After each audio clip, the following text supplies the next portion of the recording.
Hello everyone, welcome back to this new video. In this video we are going to discuss ancient history. आज के video में friends हम बात करेंगे प्राचीन इतिहास, ठीक है। और इसके दो तीन ये टॉपिक्स जो काफ़ी इंपॉर्टेंट हैं, परीक्षा में हर बार यहाँ से प्रश्न पूछे ही जाते हैं। तो पहला टॉपिक जो पाषाण काल, इसको हम लोग थोड़ा सा जो इसका फैक्ट है उसको समझेंगे। उसके बाद से सिंधु घाटी सभ्यता और वैदिक काल या सभ्यता, इन तीनों का जो इससे रिलेटेड कोर आप कह सकते हैं फैक्ट्स है या फिर जो इसका इन्फॉर्मेशन है उसको पहले हम लोग समझेंगे। देन उसके बाद हम लोग स्टार्ट करेंगे एमसीक्यू प्रैक्टिस।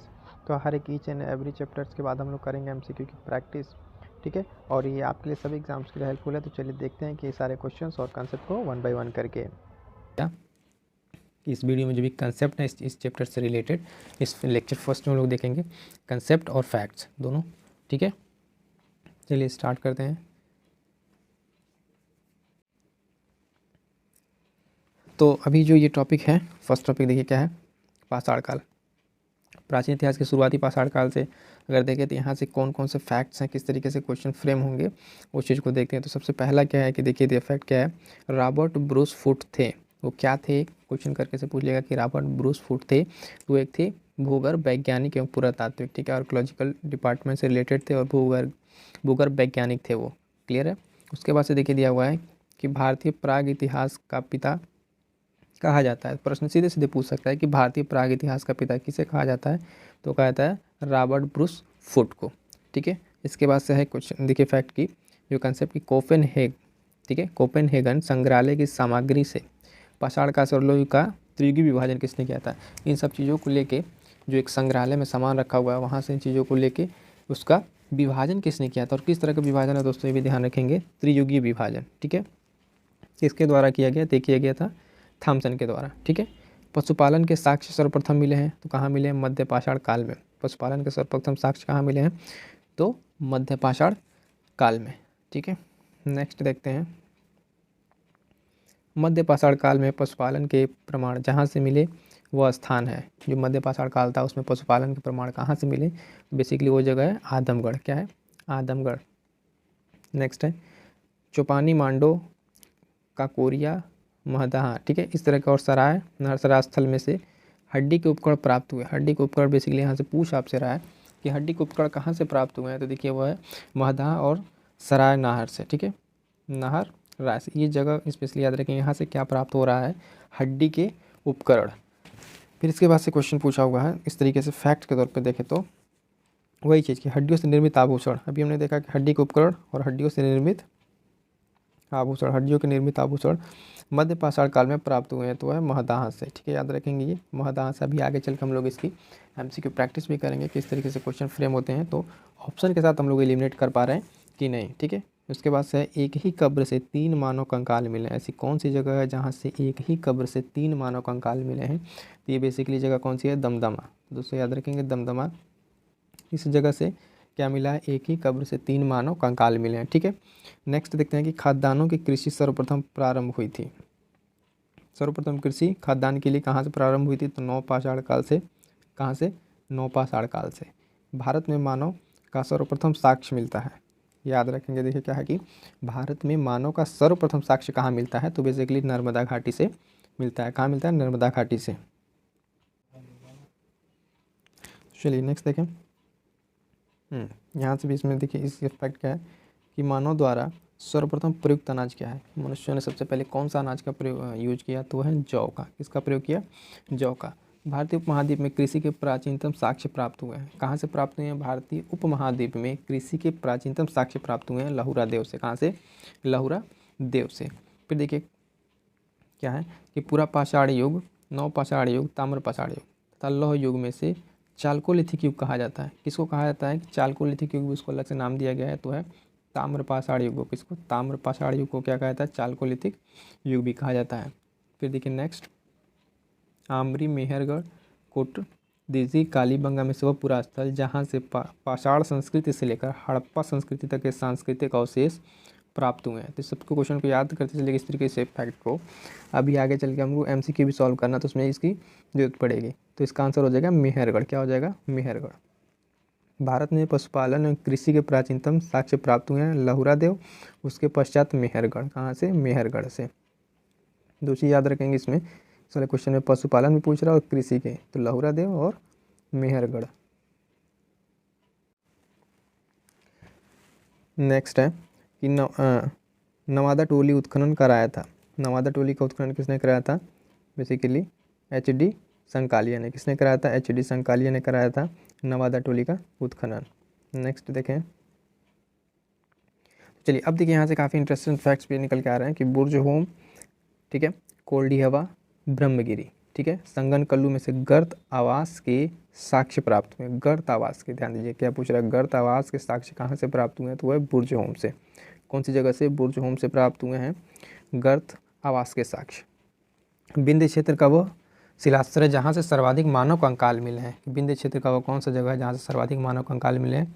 तो है लेखिया, लेखिया, ठीक है। भारतीय पुरातत्व संरक्षण संस्कृति विज्ञान प्रौद्योगिकी तथा मानव संसाधन विकास विभागों या मंत्रालयों में से कौन इसकी देखरेख करता है? बेसिकली क्वेश्चन है तो संस्कृति मंत्रालय। कौन देखरेख करता है? संस्कृति मंत्रालय। भारतीय पुरातत्व सर्वेक्षण के प्रथम महानिदेशक थे। ये भी क्वेश्चन देखिए यहाँ से बनेगा। भारतीय पुरातत्व सर्वेक्षण के प्रथम महानिदेशक थे जॉन मार्शल। कौन थे? John Marshall. उसके बाद से राष्ट्रीय मानव संग्रहालय स्थित है। राष्ट्रीय मानव संग्रहालय कहाँ स्थित है? तो ये बेसिकली स्थित है भोपाल में, याद रखेंगे, भोपाल में। नेक्स्ट देखें, नवादा टोली स्थित है। नवादा टोली कहाँ है? ये है मध्य प्रदेश में, ठीक है। इससे रिलेटेड क्या है कि नवादा टोली बेसिकली डायरेक्ट पूछ लेगा कि कहाँ स्थित है, तो मध्य प्रदेश में। बृहत् पाषाण स्मारकों की पहचान की गई मृतकों को दफनाने के स्थान के रूप में, ठीक है। जो बृहत् पाषाण स्मारकों की पहचान की गई किसके तौर पे? तो मृतकों को दफनाने के स्थान के लिए इसको देखा गया है, ठीक है। इसके बाद से राख का टीला, बुदिहाल, संगन कल्लू, कोल्डियावा, ब्रह्मगिरी में से जिस 9 पाषाणिक स्थल से संबंधित है वह है, ठीक है, कौन सा है? संगन कल्लू, ठीक है। संगन कल्लू बेसिकली किससे रिलेटेड है? 9 पाषाणिक स्थल से संबंधित है। चलिए इसके बाद से इसमें दिया हुआ है कि भीमबेटका प्रसिद्ध है। भीमबेटका डायरेक्ट पूछा हुआ क्वेश्चन, भीमबेटका। अभी आगे हम लोग देखेंगे भी फर्दर इस तरह के क्वेश्चन को, कहाँ कहाँ से क्वेश्चन कैसे फ्रेम हुआ है, अभी आप देखिएगा, काफ़ी इंटरेस्टिंग होने वाला है। भीमबेटका प्रसिद्ध है गुफाओं के शैल चित्र के लिए। किसके लिए? गुफाओं के शैल चित्र के लिए फेमस है भीमबेटका, ठीक है। फिर क्वेश्चन है भारत में सर्वाधिक शैल चित्र प्राप्त हुए हैं। सर्वाधिक शैल चित्र कहाँ से प्राप्त हुए हैं? भीमबेटका से। कहाँ से प्राप्त हुए हैं? भीमबेटका से सर्वाधिक शैल चित्र प्राप्त हुए हैं। इसके बाद से देखिए कुछ और इसमें भी फैक्ट है। अजंता, भीमबेटका तथा अमरावती में से वह स्थल जो प्राग ऐतिहासिक चित्रकला के लिए प्रसिद्ध है। तभी हम लोग देखा प्राग ऐतिहासिक चित्रकला के लिए फेमस है कौन सा? भीमबेटका, ठीक है। भीमबेटका की गुफाएं स्थित है किस जगह? अब्दुल्लागंज, रायसेन, मध्य प्रदेश में। ये एड्रेस याद रखिएगा। अब्दुल्लागंज भी ऑप्शन में दे सकता है, रायसेन भी, या मध्य प्रदेश, तीनों में से कोई एक देके आपसे जनरली ये क्वेश्चन पूछा जा सकता है कि भीमबेटका की गुफाएं कहाँ स्थित है। नेक्स्ट है गैरिक मृदभांड पात्र ओपीसी का नामकरण हुआ था, ठीक है। इसका नामकरण कहाँ हुआ था? हस्तिनापुर में, याद रखेंगे कहाँ पे? हस्तिनापुर में। फिर देखिए ताम्रपाषाण काल में महाराष्ट्र के लोग मृतकों को घर के फर्श के नीचे दफनाते थे, ठीक है। तो किस तरीके से? उत्तर से दक्षिण की ओर। ये दिशा याद रखेंगे, उत्तर से दक्षिण की ओर। नेक्स्ट देखिए कि ब्रह्मगिरी, बुर्जहोम, चिरांद तथा मास्की में से वह स्थल जहाँ पे मानव के कंकाल के साथ कुत्ते को भी दफनाया गया है, ठीक है। तो जगह कौन सा है? बुर्जहोम, याद रहेगा।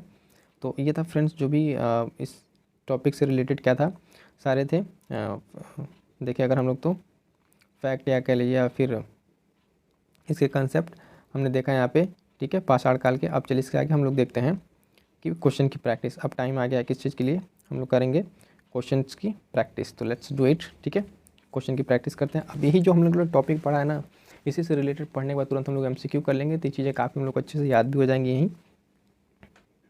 फर्स्ट देखिए क्वेश्चन देखते हैं हम लोग। फर्स्ट क्वेश्चन क्या है? कोपेनहेगन संग्रहालय की सामग्री से पाषाण और कांस्य और लौह युग की त्रियुगी विभाजन किसने किया था? हमने कहा था ना। तो ये question same as it is question पूछा हुआ है, किसके द्वारा किया हुआ है? इसका राइट आंसर क्या हो जाएगा? ऑप्शन ए, थॉमसन ने। क्या हो जाएगा? ऑप्शन ए, थॉमसन ने किया था इस तरह का त्रियुगी विभाजन। देखिए भीमबेटका की गुफाएं स्थित है, कहाँ स्थित है? 4 ऑप्शन देके हमसे क्वेश्चन पूछ लिया सिंपली। अब यहाँ देखिए भोपाल भी दिया हुआ है, पंचमढ़ी, सिंगरौली, रायसेन, लेकिन यहाँ पे ज़्यादा अप्रोप्रिएट क्या आंसर होगा? ऑप्शन डी, रायसेन, ठीक है। इस तरीके से अभी देखिए बाकी सारे क्वेश्चंस भी आने वाले हैं। नेक्स्ट देखें हम लोग क्वेश्चंस क्या है। नेक्स्ट क्वेश्चन देखिए, निम्नलिखित में से किस स्थल से मानव कंकाल के साथ कुत्ते का कंकाल भी दफनाया हुआ है या इस तरीके से प्राप्त हुआ है, ठीक है। तो ये जगह कौन सी थी, अभी हम लोगों ने पढ़ा Burzahom. Option B is the right answer हो जाएगा इसका, बुर्जहोम। ठीक है, बुर्जहोम राइट आंसर हो जाएगा। नवादा टोली का उत्खनन, देखिए नवादा टोली का उत्खनन किसके द्वारा किया गया था। ठीक है, तो ऑप्शन देख लीजिए एक बार आप लोग, ऑप्शन देख लीजिए, इसका राइट आंसर क्या हो जाएगा, एच.डी. संकालिया ने। कौन कराया था, H D. Sankalia is the right answer. Friends देखिए इस तरीके से जब भी आप पढ़ेंगे, फैक्ट पढ़िए, कंसेप्ट पढ़िए, उसके बाद डायरेक्ट आप उस चैप्टर के एमसीक्यू लगाइए, तो चीज़ें बहुत जल्दी बेहतर तरीके से आपको तैयार होंगी। चलिए नेक्स्ट क्वेश्चन हम लोग देखें। क्वेश्चन को जब तक रीड करें तब तक आप भी इसको प्रैक्टिस कीजिए टिक करने के। देखिए क्वेश्चन है, प्रागैतिहासिक काल का कौन सा स्थल ताम्रवती नाम से प्रसिद्ध है। ठीक है, कौन सा स्थल ताम्रवती नाम से प्रसिद्ध है, तो इसका राइट आंसर हो जाएगा बेसिकली ऑप्शन सी, अहाड़। अहाड़ स्थल जो है किस नाम से फेमस है, स्थल ताम्रवती नाम से भी ये फेमस है। इसके बाद से पशुपालन का प्राचीनतम साक्ष्य प्राप्त हुआ है, पशुपालन का प्राचीनतम साक्ष्य प्राप्त हुआ है, इसका राइट आंसर हो जाएगा ऑप्शन ए, बागौर से। कहाँ से, पशुपालन के प्राचीनतम कहाँ से मिला साक्ष्य, बागौर से। ठीक है फ्रेंड्स, देखिए इंडियन एपिग्राफी के लेखक हैं, इंडियन एपिग्राफी के लेखक कौन है, तो इंडियन एपिग्राफी के लेखक हो जाएंगे, इसका राइट आंसर हो जाएगा ऑप्शन ए, डी.सी. सरकार। कौन, डी.सी. सरकार is the right answer. Next question देखिए, नेक्स्ट क्वेश्चन क्या है कि भीमबेटका किसके लिए प्रसिद्ध है, वही क्वेश्चन आगे डायरेक्ट पूछ लिया, इसका राइट आंसर क्या हो जाएगा, आप लोग देखिए तब तक, क्या हो जाएगा ऑप्शन ए, गुफाओं के शैल चित्र के लिए। गुफाओं के शैल चित्र के लिए क्या फेमस है, भीमबेटका। नेक्स्ट क्वेश्चन, भारतीय उपमहाद्वीप में कृषि के प्राचीनतम साक्ष्य प्राप्त हुए हैं। भारतीय उपमहाद्वीप में कृषि के प्राचीनतम साक्ष्य कहाँ से प्राप्त हुए हैं, ऑप्शन सी हो जाएगा राइट आंसर, मेहरगढ़ से। ठीक है, clear, option C is the right answer, Mehrgarh. चलिए नेक्स्ट क्वेश्चन देखें। भारतीय पुरातात्विक सर्वेक्षण निम्नलिखित विभाग मंत्रालय में से किसके अधीन कार्य करता है। चार ऑप्शन आपके पास है, संस्कृति, पर्यटन, विज्ञान प्रौद्योगिकी, मानव संसाधन विकास। इसका राइट आंसर क्या हो जाएगा, ऑप्शन ए, संस्कृति मंत्रालय। कौन सा मंत्रालय हो जाएगा फ्रेंड्स, इसका राइट आंसर हो जाएगा क्या, ऑप्शन ए, संस्कृति मंत्रालय। नेक्स्ट क्वेश्चन देखें हम लोग, निम्नलिखित में से किस स्थान से गर्त निवासों का पुरातात्विक साक्ष्य मिलता है। अभी लोगों ने पढ़ा ना गर्त निवासों का, तो गर्त निवासों का साक्ष्य जो मिलता है वो है, राइट आंसर हो जाएगा ऑप्शन बी, गुफकराल से। कहाँ से, Gufkral is the right answer for this question. उस स्थल का नाम बताइए जहाँ अस्थायी जीवन के प्रमाण मिले हैं। ठीक है, अस्थायी जीवन के प्रमाण के बारे में बात कर रहे हैं क्वेश्चन, इसका राइट आंसर हो जाएगा ऑप्शन डी, मेहरगढ़ से। कहाँ से, मेहरगढ़ से फ्रेंड्स को प्राप्त किया गया है। नेक्स्ट क्वेश्चन देखें, प्रथम मानव जीवाश्म भारत की किस नदी घाटी से प्राप्त हुआ था। तो बहुत स्टार्टिंग हम लोगों ने इस फैक्ट पढ़ा था, कहाँ से, इसका ऑप्शन हो जाएगा, देखिए ऑप्शन एक बार ध्यान से देख लीजिए कौन कौन सी नदी घाटी दिया हुआ है, लेकिन इसका राइट आंसर हो जाएगा ऑप्शन सी, नर्मदा घाटी। नर्मदा घाटी इज़ द राइट आंसर। ठीक है, नेक्स्ट क्वेश्चन, निम्नलिखित स्थलों में से कौन सा प्रागैतिहासिक चित्रकला के लिए प्रसिद्ध है। प्रागैतिहासिक चित्रकला के लिए प्रसिद्ध है, वही हमारा Bhimbetka is the right answer. ठीक है, तो भीम, सबसे पहला देखिए सैंधव सभ्यता और संस्कृति। सैंधव सभ्यता और संस्कृति के बारे में हम लोग जानेंगे वन बाय वन करके, जो भी सारे इसके ना कंसेप्ट हैं, टॉपिक या कह लीजिए फैक्ट के तौर पर उसको देखेंगे, फिर हम लोग एमसीक्यू लगाएंगे, उसके बाद से देखेंगे टॉपिक्स कैसे कंप्लीट करते हैं। ठीक है, पहला देखिए इसमें क्या दिया हुआ है, हड़प्पा संबंधित है। हड़प्पा किससे संबंधित है, सीधा आंसर हो जाएगा हड़प्पा सिंधु घाटी सभ्यता से संबंधित है। ठीक है, सिंधु सभ्यता संबंधित। अब सिंधु सभ्यता किससे संबंधित है, तो आद्य ऐतिहासिक युग से। देखिए क्वेश्चन को कैसे थोड़ा सा यहाँ पर ट्विस्ट करेगा कि या तो कोई दे दिया नाम कि वो किससे संबंधित है, हड़प्पा दे दिया सपोज कि सिंधु घाटी से संबंधित है फ्रेंड्स, उसके बाद से दे दिया कि सिंधु सभ्यता संबंधित है, यानी पूछ रहा है क्या, किसी एज से संबंधित है, तो आद्य ऐतिहासिक युग से संबंधित है ये। सिंधु घाटी की सभ्यता गैर आर्य थी, क्यों, इसका रीज़न क्या बताया गया है कि ये अनार्य थी, क्योंकि वो नगरीय सभ्यता थी। क्या थी, नगरीय सभ्यता थी, इसलिए इसको कहा गया है कि गैर आर्य सभ्यता थी। इसके बाद से नेक्स्ट हम लोग देखें, देखिए अब क्या दिया हुआ है, सिंधु घाटी सभ्यता को आर्यों से पूर्व रखे जाने का महत्वपूर्ण कारण है कि जो सिंधु घाटी सभ्यता उसको वैदिक काल में जो आर्य आए, ठीक है, उससे पहले का रखे जाने का कारण क्या है कि मृद भांड, वहाँ की जो व्यवस्थित तरीके की चीज़ें थी उसको भी इसमें इस रीजन में लिया जाता है। नेक्स्ट देखें, सिंधु घाटी संस्कृति वैदिक सभ्यता से भिन्न थी, इसका क्या कारण है फ्रेंड। जो सिंधु घाटी सभ्यता को वैदिक कल्चर से या वैदिक संस्कृति से अलग माना जाता था, उसके क्या कारण है। कारण देखिए क्या दिया हुआ है कि इसके पास विकसित शहरी जीवन की सुविधाएँ थी, इसके पास चित्रलेखीय लिपि थी, यानी पिक्टोरिकल कहते हैं जिसको, पिक्टोरिकल लिपि। ठीक है, इसके पास लोहे और रक्षा शस्त्रों का ज्ञान का अभाव था। ठीक है, ये सब सारी चीज़ के पास नहीं थी, और क्या थी, तो विकसित शहर था, पिक्टोरियल इनके पास लिपि थी, ये सब सारी चीज़ें थी। इसके बाद देखिए हड़प्पा संस्कृति की जानकारी का प्रमुख स्रोत क्या है। जो हड़प्पा संस्कृति है इसकी जानकारी का प्रमुख स्रोत क्या है, पुरातात्विक खुदाई। क्या है फ्रेंड्स, पुरातात्विक खुदाई। इसको याद रखेंगे कि खुदाई के जरिए जो आर्कोलॉजिकल डिपार्टमेंट की खुदाई है उससे पता चलता है कि हड़प्पा संस्कृति में क्या थी और चीज़ें कैसे थी। भारत में चांदी की उपलब्धता के प्राचीनतम साक्ष्य मिलते हैं। भारत में अगर सबसे पहले चांदी की उपलब्धता के प्राचीनतम साक्ष्य की बात करें फ्रेंड्स, देखिए हड़प्पा संस्कृति से मिलते हैं। कहाँ से मिलते हैं, हड़प्पा संस्कृति से। उसके बाद से क्वेश्चन है कि हड़प्पा में मिट्टी के बर्तनों पर सामान्यतः उपयोग होता था, किस रंग का उपयोग होता था, बेसिकली लाल रंग का उपयोग होता था। क्लियर इतना। चलिए नेक्स्ट देखें। नेक्स्ट है मूर्ति पूजा का आरंभ माना जाता है कब से, पूर्व आर्य सभ्यता से, यानी प्री आर्यन एज से ही माना जाता है कि मूर्ति पूजा का आरंभ हो चुका था। अब देखिए यहाँ पे दिया हुआ है कि गाय, हाथी, गैंडा कुछ पशुओं के नाम है, ठीक है, वह जिसका हड़प्पा संस्कृति में टेराकोटा कलाकृति में निरूपण नहीं हुआ है, यानी गाय। ठीक है, तो गाय थी जो इसके पहले इसका कोई इस तरह का साक्ष्य नहीं मिला है। बेसिकली अगर देखें हड़प्पा संस्कृति में तो गाय के बारे में कोई इन्फॉर्मेशन नहीं है वहाँ पर। नेक्स्ट देखिए, अब हड़प्पा काल के जो प्रमुख नगर हैं, ठीक है, उनसे रिलेटेड ये फैक्ट है या फिर कंसेप्ट देखें हम कि कुछ स्थल दिए हुए हैं और वो किस नदी के किनारे बसे हुए हैं। तो फ्रेंड्स इस तरह के भी क्वेश्चन कई बार एग्जाम्स ऐसे दिया रहता है मैच करने के लिए, या फिर दे देता है डायरेक्ट करके टिक द आंसर करने के लिए कि ये स्थल किस नदी के किनारे बसा हुआ है। ठीक है, तो अभी देखिए इसमें पहला स्थल क्या है हमारे पास, हड़प्पा। हड़प्पा किस नदी के किनारे है, तो है रावी नदी के किनारे। हस्तिनापुर ये बसा हुआ है रिवर गंगा के किनारे। नागार्जुन कोंडा कृष्णा नदी के किनारे। और ये जगह है पैठन, ये किस नदी किनारे है, गोदावरी नदी के किनारे। कालीबंगा ये भी देखिए काफ़ी इंपॉर्टेंट साइट है, घग्गर नदी के किनारे। ये तो कई बार एग्जाम से पूछा गया, कालीबंगा और हड़प्पा ये किस किस नदी के किनारे हैं।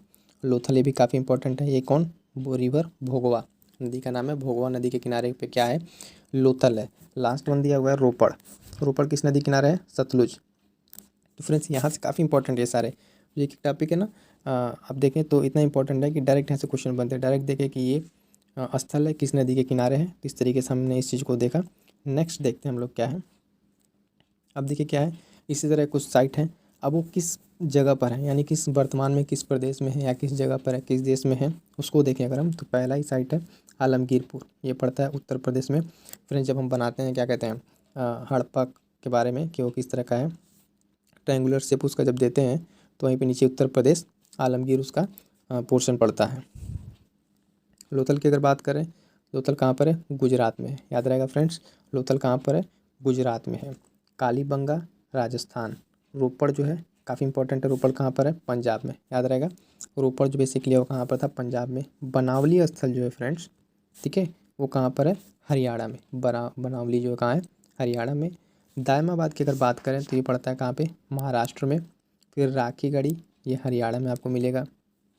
मांडा की अगर बात करें तो मांडा जम्मू एंड कश्मीर और राखीगढ़ी हरियाणा। ठीक है, ये दो बार थोड़ा सा नाम आ चुका है यहाँ पे, उसको ध्यान देंगे। तो इस तरीके से जो स्थल हैं उनको किस किस जगह पे पाया जाता है, किस नदी किनारे पाया जाता है, इस तरह के भी हमने क्वेश्चन को देख लिया। अब देखिए यहाँ पे क्वेश्चन क्या है कि जो स्थल हैं वो किसके द्वारा उसकी खोज की गई या फिर उसकी खुदाई किसने कराई। तो हड़प्पा की अगर बात आती है सबसे पहले तो दयाराम साहनी का नाम आता है 1923-24 ईस्वी में। हस्तिनापुर की बात करें तो बीबी लाल ने इसकी खोज की या फिर खुदाई कराई। तक्षशिला की बात करें, काफ़ी इंपॉर्टेंट है ये, ध्यान दीजिएगा, जॉन मार्शल के द्वारा। किसके द्वारा, जॉन मार्शल। कौशाम्बी की अगर बात करें तो एनसी मजमूदार। लोथल फिर से ये इंपॉर्टेंट हो जाता है, लोथल एस आर राव के द्वारा किसकी खुदाई कराई गई, लोथल की। सुरकोटदा जो है जेपी जोशी, ठीक है, और एक और है धौलावीरा, ये भी जेपी जोशी के द्वारा। तो याद रहेगा फ्रेंड्स, ये काफ़ी इंपॉर्टेंट है सारे क्वेश्चन, इसी तरीके से क्वेश्चन एग्जाम्स में पूछे जाते हैं। हड़प्पा संस्कृति के सिंध में अवस्थित स्थल है। हड़प्पा संस्कृति है उसमें जो सिंध प्रांत है वहाँ पे कौन कौन से अवस्थित स्थित स्थल है, तो मोहनजोदड़ो है, चनहूदड़ो है, ठीक है, जुडेर जोदड़ो, आमरी, कोटदीजी, ठीक है, अली मुराद। इसमें जो इम्पोर्टेंट अगर हम आपको बता दें, इसमें जो इम्पोर्टेंट है, ठीक है, इसमें मोहनजोदड़ो है, ठीक है, चनहूदड़ो है ना, और कोटदीजी। ये जो क्वेश्चन है ये पूछे हुए क्वेश्चन है, तीन जो हमने टिक करा ना, मोहनजोदड़ो, चनहूदड़ो, कोटदीजी, ये पूछे हुए क्वेश्चन है। Clear friends. चलिए नेक्स्ट देखें हम, इसके बाद क्या है, चनहूदड़ो के उत्खनन का निर्देशन किसने किया था, तो J.H. मैके ने। कौन हो जाएंगे फ्रेंड्स इसके, J.H. मैके ने चनहूदड़ो के उत्खनन का क्या किया था, निर्देशन किया था बेसिकली। कालीबंगा, हड़प्पा, लोथल, आलमगीरपुर में से सिंधु घाटी सभ्यता का अवस्थान जो पाकिस्तान में चला गया, कौन सा? हड़प्पा। हड़प्पा वाला जो सीन था अभी सिंधु घाटी का, वो बेसिकली भारत में नहीं रहा, चला गया कहाँ? पाकिस्तान में। रंगपुर जहाँ हड़प्पा के समकालीन सभ्यता थी, वो कौन सी है? सौराष्ट्र, जो गुजरात में पड़ता है, वहाँ पे क्या है? रंगपुर नाम की एक जगह है, वहाँ पे हड़प्पा के समकालीन एक सभ्यता थी। क्लियर है? चलिए नेक्स्ट हम देखते हैं क्या है। दधेरी एक प्रवर्ती हड़प्पीय पुरास्थल है। कहाँ पर है दधेरी? तो पंजाब में। क्या बताएंगे? पंजाब में इसका राइट आंसर हो जाएगा। हड़प्पा, मोहनजोदड़ो एवं लोथल में से सिंधु सभ्यता का वह स्थान जो भारत में स्थित है। इन तीनों में अभी हमने देखा मोहनजोदड़ो कहाँ पे है? पाकिस्तान में था। ठीक है, तो भारत में स्थित कौन सा? लोथल, जो कि गुजरात में है। भारत के गुजरात में स्थित लोथल, वह हड़प्पीय नगर जिसका प्रतिनिधित्व लोथल का पुरातात्विक स्थल करता है, वो कहाँ पर स्थित है? भोगवा नदी पर। हमने भी पहले क्वेश्चन करा था फ्रेंड्स, ध्यान दीजिएगा। भोगवा नदी, डायरेक्ट हमने पढ़ा था क्या कि लोथल किस नदी किनारे था? भोगवा नदी किनारे। सिंधु घाटी सभ्यता का पतन नगर यानी पोर्ट क्या था? तो लोथल ही था वहाँ का। क्या था? ध्यान देंगे, लोथल। क्या था? लोथल था क्या आपके लिए उस समय का पोर्ट। कालीबंगा है रोपड़, पाटलिपुत्र। नेक्स्ट में अगर देखें तो सिंधु घाटी सभ्यता से स्थल से नहीं है संबंधित, नहीं तो कौन सा? पाटलिपुत्र। पाटलिपुत्र बेसिकली आप देखें तो ये मगध एम्पायर से रिलेटेड है, ये आगे चल कर हम लोग पढ़ेंगे। नेक्स्ट देखिए, भारत का सबसे बड़ा हड़प्पन पुरास्थल है राखीगढ़ी। हाल फिलहाल में ये न्यूज़ में भी रहा, इसको काफ़ी इंपॉर्टेंट टिक कर लीजिएगा, करंट अफेयर का भी क्वेश्चन था। भारत का सबसे बड़ा हड़प्पन पुरास्थल राखीगढ़ी। ठीक है, संपूर्ण सिंधु घाटी सभ्यता का सबसे बड़ा पुरास्थल है राखीगढ़ी। सिंधु घाटी के लोग विश्वास करते थे मातृशक्ति में। किसमें? मातृशक्ति में। ऐसा कहा जाता है कि सिंधु घाटी के जो लोग थे वो मैट्रियार्कल सोसाइटी से बिलीव करते थे। सिंधु घाटी के लोग पूजा करते थे, किसकी पूजा करते थे वो भी ध्यान दीजिए? मातृदेवी की, पशुपति की, ठीक है, लिंग योनि की, पशुओं की, नागों की और वृक्षों की। ठीक है, इन सारी चीज़ों की क्या करते थे? वो पूजा करते थे।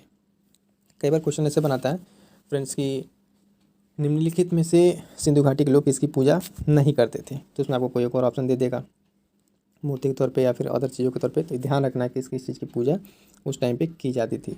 चलिए नेक्स्ट अगर हम देखें, हड़प्पन संस्कृति के संदर्भ में शैलकृत स्थापत्य के प्रमाण मिले। कहाँ से मिले इस तरह के प्रमाण? धौलावीरा से। कहाँ से देखेंगे फ्रेंड्स? धौलावीरा से। नेक्स्ट अगर हम देखें, धौलावीरा किस राज्य में स्थित है? गुजरात में, याद रहेगा, गुजरात में। वो हड़प्पी नगर, हड़प्पा का कौन सा नगर जो 3 भागों में विभक्त था? धौलावीरा। धौलावीरा 3 भागों में विभक्त था। ठीक है, अपर, मिडिल और लोअर करके इस तरह का कुछ बना हुआ था वहाँ पे। एक उन्नत जल प्रबंधन व्यवस्था का साक्ष्य प्राप्त हुआ है धौलावीरा से। यानी देखिए धौलावीरा आपके लिए मोस्ट इंपॉर्टेंट बन के निकल के आ रहा है। कितने सारे कंसेप्ट मिल जा रहे हैं आपको धौलावीरा से, इसको थोड़ा सा याद रखेंगे। धौलावीरा कहाँ है? तो गुजरात में। ठीक है, कितने भागों में विभक्त था धौलावीरा? 3 भागों में। यहाँ पे जल प्रबंधन का भी साक्ष्य मिला हुआ है। तो ये सब सारी चीज़ें ध्यान में रखेंगे।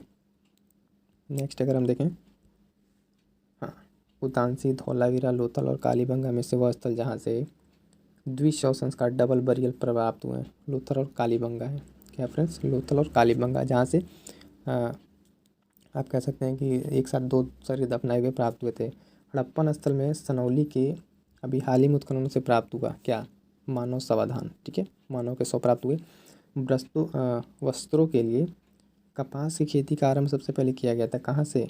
भारत में। ये काफ़ी इंपॉर्टेंट पॉइंट है, इसको एकदम ध्यान में रखिएगा कि कपास की खेती जो की गई थी सबसे पहले की गई थी वो कहाँ से की गई थी? भारत से की गई थी। नेक्स्ट अगर हम देखें कि सिंधु सभ्यता के संदर्भ में सही कथन है, वे देवी और देवताओं दोनों की पूजा करते थे। फ्रेंड क्या करते थे? दोनों की पूजा करते थे। क्लियर है? सिंधु घाटी सभ्यता से संबंध विख्यात वृषभ मुद्रा प्राप्त हुई। कहाँ से प्राप्त हुई है? मोहनजोदाड़ो से। याद रहेगा, वृषभ मुद्रा मोहनजोदड़ो से। वह पशु जिनका अंकन हड़प्पा संस्कृति की मोहरों पर नहीं मिलता है, ध्यान दीजिएगा, नहीं मिलता। वो कौन सा पशु है? घोड़ा, गाय और ऊँट। इन सब के जो पहचान है आप कह लीजिए वो हड़प्पा की मोहरों पर नहीं है। घोड़ा, गाय और ऊँट। जिस पशु के अवशेष सिंधु घाटी सभ्यता में प्राप्त नहीं हुए हैं, यहाँ भी देखिए शेर, ये भी एक पशु है जिसके बारे में हड़प्पा कालीन में कोई जानकारी नहीं है। नेक्स्ट क्वेश्चन देखें, मृड पट्टिका पर उत्कीर्ण सिंह युक्त देवता की कृति प्राप्त हुए कालीबंगा से। फ्रेंड वह सभ्यता जो नील नदी के तट पर पनपी, मिस्र की सभ्यता नो डाउट।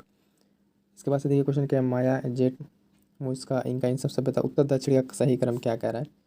तो दक्षिण के जो क्रम से देख लेते हैं, उत्तर से दक्षिण क्रम। ठीक है, एज़टेक, माया, मुइस्का और इनका, ये इसका क्रम है। लेखन कला की उचित प्रणाली विकसित करने वाली सर्वप्रथम प्राचीन सभ्यता थी सुमेरिया। कौन सी थी? सुमेरिया। ठीक है फ्रेंड्स, तो आई थिंक ये हम लोग का पूरा कंप्लीट हो चुका है इसके बाद से। ठीक है, तो चलिए फर्स्ट थिंग है वैदिक काल। ठीक है, वैदिक काल से हम लोग स्टार्ट करना। अब इसमें जो कौन कौन से इंपॉर्टेंट प्रश्न आ रहा है उसको ध्यान में रखना है। सबसे पहला फैक्ट क्या है कि आर्य शब्द इंगित करता है। वैदिक काल में सबसे पहले बात आती है आर्यों की। ठीक है, तो आर्य शब्द का इसका मीनिंग क्या है? तो मीनिंग है श्रेष्ठ, या हायर के ऑर्डर में कह लें कि सबसे सर्वोच्च। ठीक है, इसकी मीनिंग हो जाएगी सर्वोच्च। और आर्यों का जो भारत में आगमन में बेसिकली उसके बारे में कई सारे अलग अलग विद्वानों का अलग अलग मत है कि आर्य सेंट्रल एशिया से आए थे या फिर आर्य सेंट्रल एशिया यूरोप इधर से आए थे। ठीक है, तो उसमें अलग अलग चीज़ें उसको भी हम लोग देखेंगे। उसके बाद से नेक्स्ट हम देखें क्लासिकीय संस्कृत में आर्य शब्द का अर्थ है एक उत्तम व्यक्ति। वही कहा ना कि एक सुपीरियर, श्रेष्ठ। सबसे पुराना वेद कौन सा है? सबसे पुराना वेद कौन सा है? ऋग्वेद। ठीक है, ये क्वेश्चन कई बार एग्जाम से पूछा हुआ है। सबसे पुराना वेद कौन सा, उसका नाम बताइए। त्रयी नाम है। त्रयी मतलब 3 वेदों के नाम। कौन से 3 वेद? ऋग्वेद, यजुर्वेद, सामवेद। इसमें अथर्ववेद का उल्लेख नहीं है क्योंकि उसको अनार्यों द्वारा उसको रचित वेद माना जाता है, जिसमें अगर हम कहें तो अथर्ववेद में जादू टोना ये सब चीज़ों के बारे में बात किया गया है। लेकिन त्रयी के अगर नाम पे बात की जाए, त्रयी। ठीक है, यानी 3 वेद कौन कौन? ऋग्वेद, यजुर्वेद, सामवेद। इसको याद रखेंगे त्रयी के नाम से। नेक्स्ट अगर हम देखें कि वह वैदिक ग्रंथ इसमें वर्ण शब्द का सर्वप्रथम उल्लेख मिलता है तो ऋग्वेद। ऋग्वेद में सबसे पहले वर्ण व्यवस्था की बात की गई थी। वर्ण व्यवस्था के संबंधित पुरुष सूक्त मूलतः पाया जाता है तो भी ऋग्वेद में, क्योंकि ऋग्वेद में सबसे पहले वर्ण व्यवस्था के बारे में बात की गई थी। तो फ्रेंड्स ये थे कुछ यहाँ के इंपॉर्टेंट। नेक्स्ट हम लोग देखते हैं, इसमें सुमेल मैच करना है किसके बारे में कौन सी चीज़ें हैं, यानी किस वेद में क्या है। तो ऋग्वेद में क्या है? स्रोत, प्रार्थनाएं। ठीक है, स्रोत और क्या है? प्रार्थनाएं हैं ऋग्वेद में। यजुर्वेद में अगर हम बात करें तो देखेंगे स्रोत और कर्मकांडों के बारे में जानकारी दी गई है। सामवेद में संगीत यानी म्यूजिक के बारे में बात की गई है। अथर्ववेद में वही तंत्र मंत्र एवं वशीकरण जो जादू टोना के बारे में अगर बात करते हैं। क्वेश्चन कई बार से एग्जाम से पूछे हुए, चाहे एसएससी के एग्जाम से या फिर स्टेट के, उसमें क्वेश्चन डायरेक्ट पूछा जाता है कि कौन से वेद को काला जादू का वेद कहा था? तो है अथर्ववेद। इसमें यानी तंत्र मंत्र के बारे में भी डिस्क्रिप्शन है। तंत्र मंत्र के बारे में अगर आप देखें तो इतनी सारी चीज़ें हैं वेदों के बारे में। 4 पॉइंट क्लियर है, एकदम अच्छे से इसको देख लें कि यजुर्वेद में क्या है, सामवेद में क्या है, अथर्ववेद में क्या है। नेक्स्ट देखें तो नेक्स्ट क्या है कि ऋग्वेद, यजुर्वेद तथा अथर्ववेद, सामवेद। ठीक है, चारों वेद में से हुआ जिसमें जादुई माया और वशीकरण का वर्णन। देखिए वही क्वेश्चन आ गया, जादुई माया, वशीकरण, जादू टोना अथर्ववेद में। अथर्ववेद इसका राइट आंसर हो जाएगा। अथर्ववेद में क्या है? इसका उल्लेख है। ऋग्वेद में क्वेश्चन पूछ रहा है कि कितनी रचनाएं हैं? तो 10,512 रचनाएं हैं। ठीक है, मंडल, इसमें कितने मंडल है? 10 मंडल। इसमें भी आगे बात करेंगे कौन सा नया मंडल है, कौन सा पुराना मंडल है, किस मंडल में क्या कहा गया है, वो सब भी सारी इंपॉर्टेंट इन्फॉर्मेशन है। तब तक फिर देखते हैं हम लोग आगे चलते हैं। नेक्स्ट क्या है हमारे पास? आयुर्वेद अर्थात जीवन का विज्ञान। आयुर्वेद अर्थात जीवन का विज्ञान उल्लेख सर्वप्रथम मिलता है किसमें? अथर्ववेद में। आयुर्वेद का उल्लेख किसमें मिलेगा? सबसे पहले अथर्ववेद में। उसके बाद से कह रहा है कि ऋग्वैदिक धर्म था। ऋग्वैदिक कैसा धर्म था? तो एक बहुदेववादी। ठीक है, यानी बहुत देव को मानने वाला देवता, एक ईश्वरवादी नहीं था ऋग्वैदिक। ठीक है, नेक्स्ट देखें, सर्वाधिक ऋग्वैदिक सूक्त समर्पित हैं। जो सबसे ज़्यादा ऋग्वेद के सूक्त हैं वो किस देवता को समर्पित हैं? तो इंद्र देव को। इसमें अगर एक क्वेश्चन ये भी पूछता है कि सर्वाधिक बार ऋग्वेद में सबसे ज़्यादा किस देवता का नाम आया? तो इंद्र का नाम आया है, ये भी याद रखेंगे। ठीक है, देखिए अगला एक क्वेश्चन, ऋग्वेद में इंद्र के बाद सर्वाधिक संख्या में मंत्र संबंधित है अग्नि से। सबसे पहले बार किसका? इंद्र का। क्वेश्चन याद रखेंगे, क्वेश्चन कई बार पूछा हुआ है कि ऋग्वेद में सबसे अधिक बार किस देवता का उल्लेख मिलता है? तो इंद्र का। और इंद्र के बाद अगर पूछे तो अग्नि का। दूसरे नंबर पर इंद्र के बाद अग्नि आते हैं। ऋग्वेद में युद्ध का देवता किसे समझा जाता था? तो इंद्र को ही युद्ध का देवता समझा जाता था। इतना याद रहेगा, युद्ध का देवता इंद्र को। पूर्व वैदिक आर्य में सर्वाधिक लोकप्रिय, तो लोकप्रिय बेसिकली कौन रहेंगे? इंद्र, क्योंकि इंद्र की ही बात सबसे अधिक बार की गई है तो इंद्र ही बेसिकली प्रिय होंगे। 800 ईस्वी से 600 ईसा पूर्व काल जुड़ा है। किस काल से जुड़ा है? ब्राह्मण युग से। इसको ब्राह्मण युग भी कहते हैं इस तरीके से। ये आज का हमारा इतना क्वेश्चन। उसके बाद से नेक्स्ट अगर हम फर्दर देखेंगे, फिर देखिए अब यहाँ पे बात कर रहे हैं कौन सा वेद कौन सा ब्राह्मण, यानी जो पर्टिकुलर वेद है उसको जो उच्चारण करने वाले को क्या कहते हैं, उस वेद को उच्चारण करने वाले को क्या कहते हैं? तो ऋग्वेद को उच्चारण करने वाले कहते हैं ऐत्रेय, ठीक है, उसके ब्राह्मणों कहते हैं ऐत्रेय। सामवेद में पंचविश कहते हैं उनको, अथर्ववेद में गोपथ और यजुर्वेद में सतपथ। ये चारों नाम याद रहेगा, काफ़ी इंपॉर्टेंट है, यहाँ से क्वेश्चन पूछा हुआ एकदम डायरेक्ट, ठीक है। ऋग्वेद, सामवेद, अथर्ववेद, यजुर्वेद, इन चारों का देख लीजिए एकदम डिटेल। कई बार मैच करने के लिए डायरेक्ट क्वेश्चन दे दिया हुआ है। स्टेट पीसीएस में भी इवन दो एक क्वेश्चन पूछा हुआ है, चाहे बिहार पीसीएस या यूपी पीसीएस में भी क्वेश्चन पूछा हुआ है, तो इसको आप लोग अच्छे से ध्यान रखेंगे। वनडे एग्जाम्स में तो रिपीट होने के काफ़ी चांसेस हैं इसके। ऋग्वेद का वह मंडल जो पूर्णतः सोम को समर्पित है, सोम को समर्पित 9वां मंडल याद रहेगा। 9वां मंडल बेसिकली किसको समर्पित है, तो समर्पित है सोम को। नेक्स्ट अगर हम देखें हम तो हाँ, सत्यमेव जयते, कितनी बार मोस्ट इंपॉर्टेंट क्वेश्चन, सत्यमेव जयते शब्द लिया गया है, किस उपनिषद से लिया गया सत्यमेव जयते, तो ये लिया गया मुंडकोपनिषद से। किससे लिया गया, मुंडकोपनिषद से लिया गया है सत्यमेव जयते। इसके बाद से देखिए क्वेश्चन क्या कह रहा था, सत्यकाम जबाल की कथा जो अनब्याही माँ होने के लांछन को चुनौती देती है, किसमें उल्लेखित है, तो उल्लेखित है छांदोग्य उपनिषद में। इस उपनिषद का नाम याद रखेंगे, छांदोग्य उपनिषद में उल्लेखित है इसके सत्यकाम जबाल की कथा के बारे में। डायरेक्ट पूछेगा सत्यकाम जबाल की कथा किससे संबंधित है, तो छांदोग्य उपनिषद से। ऋग्मंडल में मूलतः लिपि थी, यानी ऋग्मंडल की, ऋग्वेद अगर कहें उसकी मूल लिपि क्या थी, ब्राह्मी लिपि। ऑप्शन कई दे सकता है, ब्राह्मी दे सकता है, खरोष्टी दे सकता है ना, ये कुछ लिपियाँ दे सकता है, तो आपको याद रखना है ऋग्वेद की लिपि क्या थी, ब्राह्मी लिपि। उसके बाद से देखें वैदिक कर्मकांड में होता है, ठीक है, होता का संबंध किससे है, ऋग्वेद से।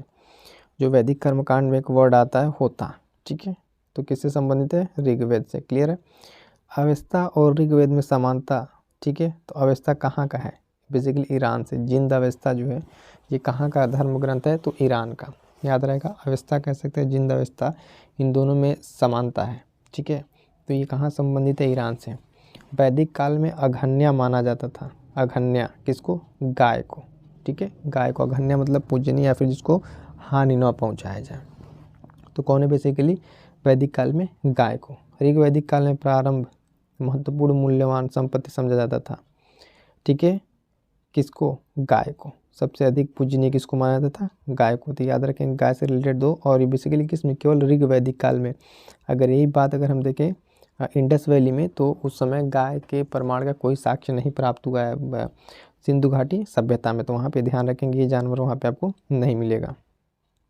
नेक्स्ट देखें, गायत्री मंत्र के नाम से प्रसिद्ध सर्वप्रथम मंत्र किसमें मिलेगा, ऋग्वेद में मिलेगा। गायत्री मंत्र किसमें मिलेगा, ऋग्वेद में, ठीक है, ऋग्वेद में मिल रहा है गायत्री मंत्र।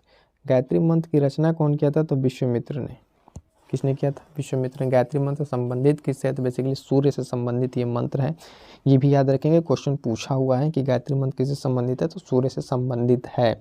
सर्ग, नेक्स्ट देखें हम, सर्ग प्रतिसर्ग वंश मंत्र ये, ठीक है, और वंशानुचरित संकेतक है किसके, पुराणों के, ठीक है, किसके संकेतक है, पुराणों के। पुराणों की संख्या कितनी है, तो 18 बताई गई, 18 पुराण है बेसिकली। पुराण कितने, 18।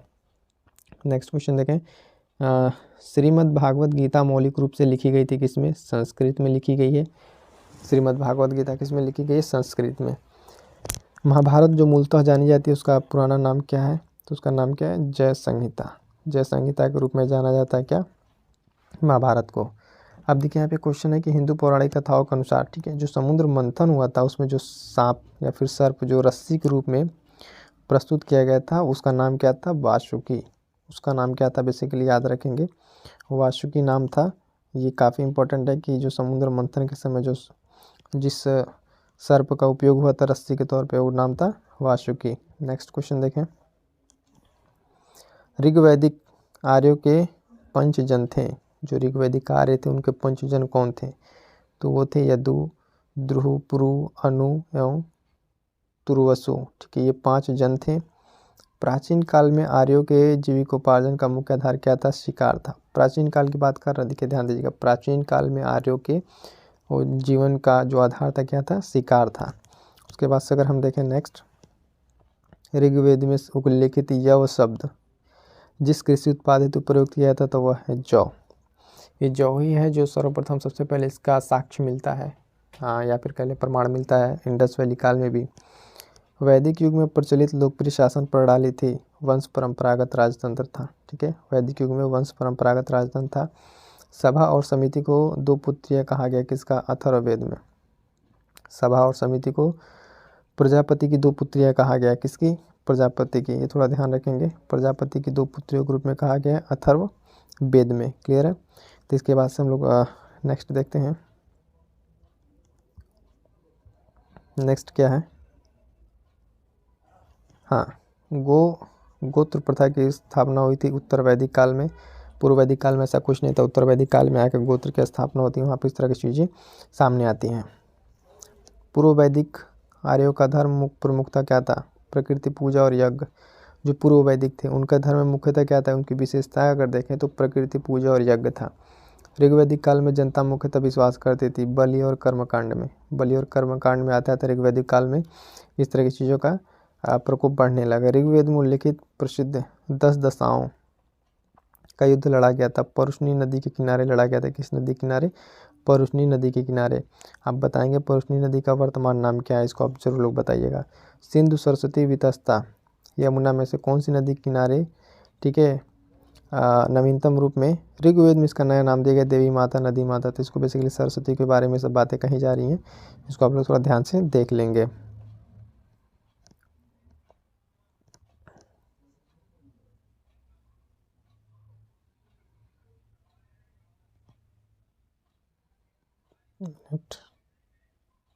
हाँ, सरस्वती हो गया। चलिए ये आई थिंक मंडल रचना ये वाला तो हो गया था। चलिए ये वाला हो गया, ये तो हम लोग अपने किया। ब्राह्मण वाला और मंडल नवा मंडल समर्पित था, ये सब चीज़ें हो चुकी हैं। नेक्स्ट देखते हैं। हाँ, नेक्स्ट क्या है?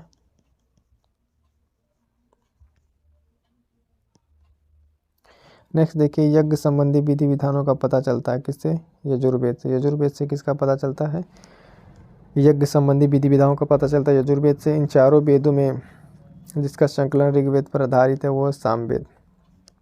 4 वेदों में से जिसका संकलन ऋग्वेद पर आधारित है यजुर्वेद, सामवेद, अथर्ववेद में वो है सामवेद। तक्षशिला, अतरंजीखेड़ा, कौशाम्बी, हस्तिनापुर महोत्सव स्थल जिसकी खुदाई लौह धातु के प्रचलन के प्राचीनतम प्रमाण मिले अतरंजीखेड़ा से। कहाँ से? अतरंजीखेड़ा से। ध्यान देंगे चीज़ें प्राप्त हुई हैं। उपनिषदों का मुख्य विषय क्या था? तो दर्शन था उपनिषद का मुख्य विषय। ऋग्वेद, प्रवृत्ति संहिताएं, ब्राह्मण उपनिषद में से वो वैदिक समय जिसमें मोक्ष की चर्चा मिलती है। मोक्ष के बारे में किसमें? उपनिषद में। उपनिषदों के बारे में बेसिकली क्या क्या 2 चीज़ क्या? उपनिषद का अगर आप देखें कि मुख्य विषय क्या है तो दर्शन है, और साहित्य क्षेत्र में मोक्ष की प्राप्ति मिलती है या चर्चा मिलती है तो किसमें? उपनिषद में। नेक्स्ट देखें, मोक्ष शब्द का सबसे पहले उल्लेख हुआ है श्वेतांबर उपनिषद में, वो भी उपनिषद ही है।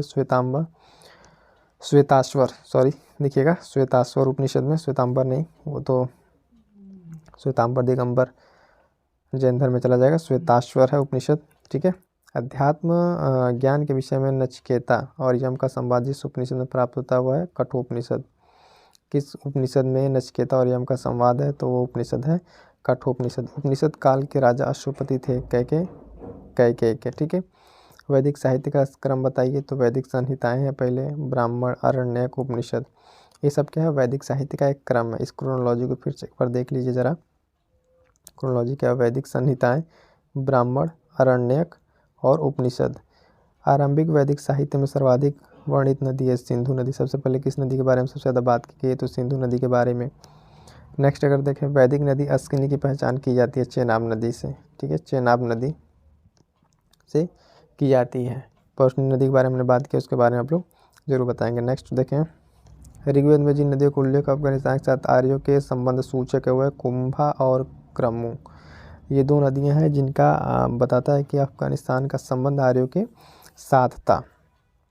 परुष्णी, अभी हमने कुछ नदियों की बात किया, पुरानी नदियाँ, ठीक है, उनके नए नाम। कुंभा, पहली नदी अगर आप देखें, कुंभा जो है, कुंभा किस नदी का उसका नया नाम? काबुल। परुष्णी, अभी हम लोग परुष्णी की बात करते हैं, यानी रावी नदी। सदानीरा, गंडक, सतुद्री, सतलुज। आपको हम दिखा दें, अभी क्वेश्चन पीछे आया था जहाँ पे हमने बात किया था इस नदी के बारे में।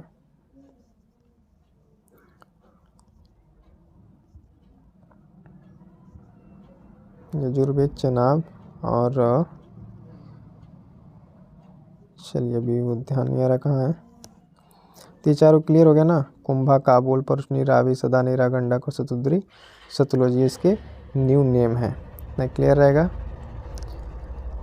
नेक्स्ट देखिए, वैदिक देवताओं में उनका पुरोहित माना जाता है बृहस्पति को। लोपामुद्रा, गार्गी, लीलावती, सावित्री, ये सब ब्रह्मवादिनी, जिसने कुछ वेद मंत्रों की रचना की, लोपामुद्रा ने। लोपामुद्रा ने किया। ऋग्वैदिक काल में निष्क शब्द प्रयोग स्वर्णाभूषण के लिए होता है, किंतु प्रवर्ती काल में उसका प्रयोग हुआ सिक्कों में। किसमें? सिक्कों में प्रयोग हुआ है। ऋग्वैदिक काल में निष्क का आभूषण था गले का। निष्क किसका आभूषण था? तो गले का आभूषण था। नेक्स्ट देखें हम, अभिलेखों में वह जो ईरान से भारत के आर्यों के आने की सूचना देता है। बोगज कोई अभिलेख है जो बताता है कि ईरान से भारत में आर्यों का आने की सूचना देता है। शंकराचार्य, यूनिवर्सिटी और ये विवेकानंद, बाल गंगाधर तिलक में से जिसने आर्यों के आदि देश के बारे में लिखा है, बाल गंगाधर तिलक ने लिखा है। शतपथ ब्राह्मण में उल्लिखित राजा विदे माधव किससे संबंधित रहे? ऋषि गौतम से संबंधित है। ऋषि गौतम। राहुगढ़, उत्तर वैदिक काल में आर्य संस्कृति का धूर समझा जाता था। कुरु और पांचाल को, कुरु और पांचाल जगह था, उसको एक बेस पॉइंट समझा जाता था। गोत्र शब्द का सर्वप्रथम उल्लेख ऋग्वेद में। गोत्र सर्वप्रथम का सर्वप्रथम उल्लेख कहाँ पे? ऋग्वेद में किया गया है। ठीक है, तो ये था आई थिंक आज का हमारा सेशन। चलिए, थैंक यू सो मच। मिलते हैं किसी नेक्स्ट सेशन में।